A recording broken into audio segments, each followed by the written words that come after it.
Bienvenue dans la série de vidéos sur l'Hyper 7, où nous passons en revue tout ce que vous devez savoir sur notre nouvelle lunette de visée hybride pour tir balistique. Dans la vidéo précédente, nous avons parlé de la différence entre les lunettes de visée optique classiques et les lunettes de visée numérique et les avantages et les inconvénients de chacune. Et nous avons parlé de la façon dont nous avons pu intégrer le meilleur des deux mondes dans l'Hyper 7.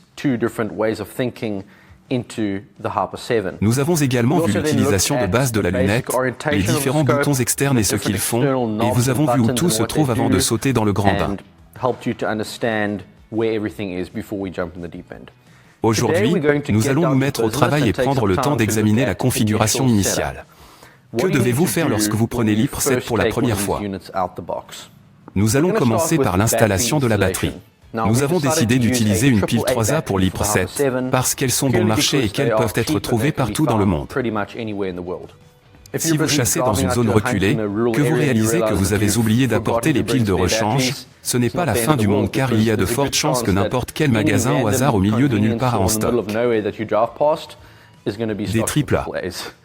La pile n'est pas incluse, simplement car la plupart des compagnies maritimes ne l'autorisent pas. Mais une fois que vous avez pris la pile, vous pouvez l'installer en retirant le capuchon de batterie sur le dessus du compartiment à pile. Installez la batterie avec le côté positif orienté vers le bas. En d'autres termes, c'est le côté plat orienté vers le haut. C'est vraiment important. Cela ne fonctionnera pas dans l'autre sens. La pile devrait vous donner des jours d'utilisation continue ou des semaines d'utilisation normale et durera presque indéfiniment si l'appareil est éteint. Vous pouvez régler la minuterie d'arrêt automatique sur l'application élément balistique. Lorsque vous connectez votre optique, vous verrez des options pour éteindre si inactif pendant 1 minute, 5 minutes, 15, 30 et jamais. Vous pouvez décider où vous voulez que cela se trouve. Et ne vous inquiétez pas si votre batterie commence à être faible, elle ne tombera pas en panne soudainement sans avertissement. Lorsque la batterie devient vraiment faible, l'appareil passe en mode d'urgence, ce qui vous permet de l'utiliser pendant quelques heures. Il passe simplement en mode basse consommation où il affiche le réticule. Vous pouvez toujours viser, mais certaines fonctions balistiques ou fonctions de mesure météorologique sont altérées. Alors, oui, ne vous inquiétez pas de panne. Une fois votre pile installée, vous devez maintenir le bouton d'alimentation enfoncé et l'écran s'allume. Ne vous inquiétez pas si l'écran n'est pas parfaitement mis au point ou s'il ne s'affiche pas dans les bonnes unités. Nous y reviendrons plus tard. Ensuite, vous allez monter l'optique. Vous n'avez pas besoin d'acheter de support de montage. L'Hyper 7 est livré avec un support qui est très solide, et nous incluons 2 bases. Celui qui est monté est le plus long. Il a 3 boulons et vous permet de faire un porte-à-faux légèrement en arrière de votre rail. Le plus court est tout aussi solide, rigide, mais il est légèrement plus léger. Vous avez donc 2 options possibles. Les écrous sur le côté sont des écrous métriques universels ou impériales. Vous pouvez utiliser une douille d'1 demi-pouce ou de 13 et les coupler jusqu'à un maximum de 50 pouces par livre. Assurez-vous que le dégagement oculaire soit correct avant de serrer la base, car l'anneau sur la lunette n'a pas beaucoup d'espace pour la faire glisser vers l'avant et vers l'arrière, comme vous l'auriez fait avec une lunette de visée plus traditionnelle.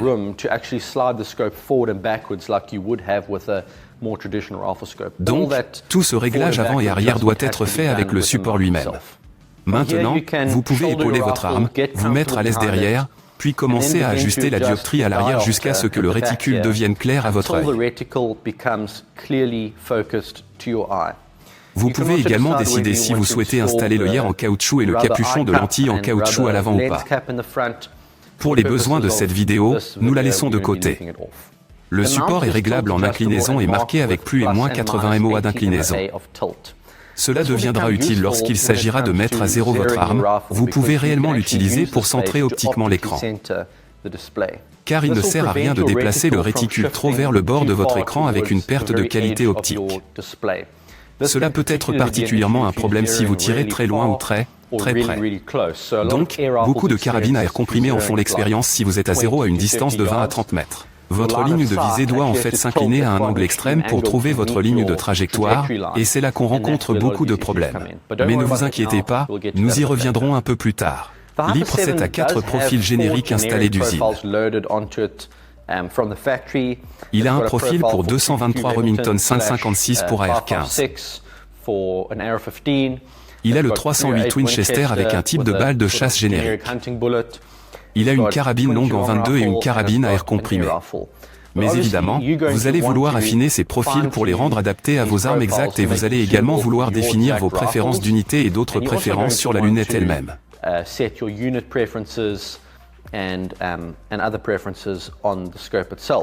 Ça peut se faire via l'application Éléments Balistiques. L'application peut être trouvée sur l'App Store Apple ou Android et est entièrement gratuite. L'application vous demandera de donner la permission d'utiliser les services de localisation Bluetooth et la connectivité Internet. Acceptez. Ça permet de vous connecter à la lunette et d'obtenir des rapports météorologiques pour votre emplacement lorsque vous n'utilisez pas les capteurs embarqués de la lunette. L'application est d'une puissance absolue lorsqu'il s'agit de calculer des solutions de tir précises.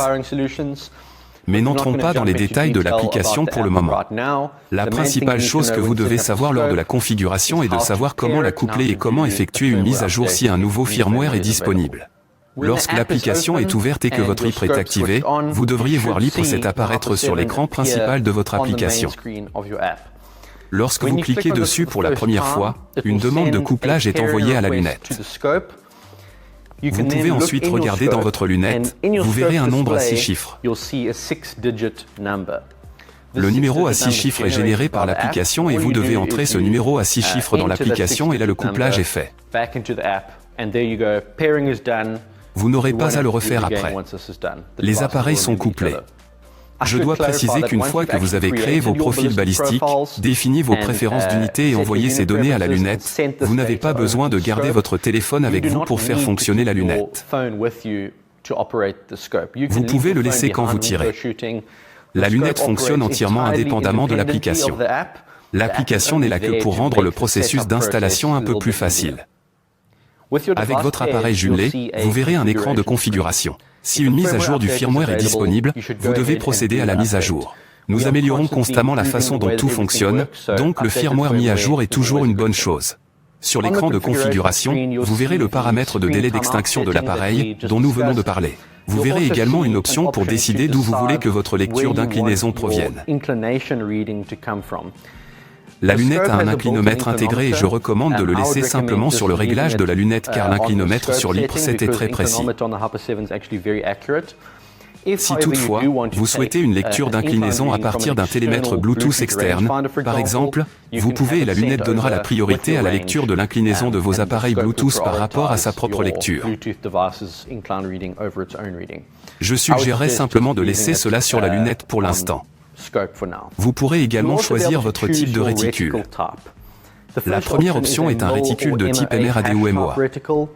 Il sera automatiquement défini en MOA si votre préférence d'unité est définie sur MOA, ou en MRAD si votre préférence d'unité est définie sur MRAD. Nous verrons dans la vidéo suivante comment modifier les préférences d'unité. L'option 2 est un réticule à point MIL générique. L'option 3 est un simple réticule qui, je pense, est en fait génial, car il vous permet de voir plus clairement où se trouve votre point d'impact prévu. L'option 4 est un réticule Live BDC qui est essentiellement un réticule BDC personnalisé que la lunette crée pour vous, en temps réel, en fonction de votre profil balistique. Nous y reviendrons dans une vidéo ultérieure. Et enfin, il y a une option pour dessiner votre propre réticule. Ce n'est pas quelque chose que nous allons regarder pour le moment. Le dernier élément du menu de configuration est une option permettant de décider si vous souhaitez que votre point d'impact prévu s'affiche sous la forme d'un point clignotant superposé sur votre réticule ou si vous souhaitez que l'ensemble de votre réticule se déplace vers votre point d'impact prévu.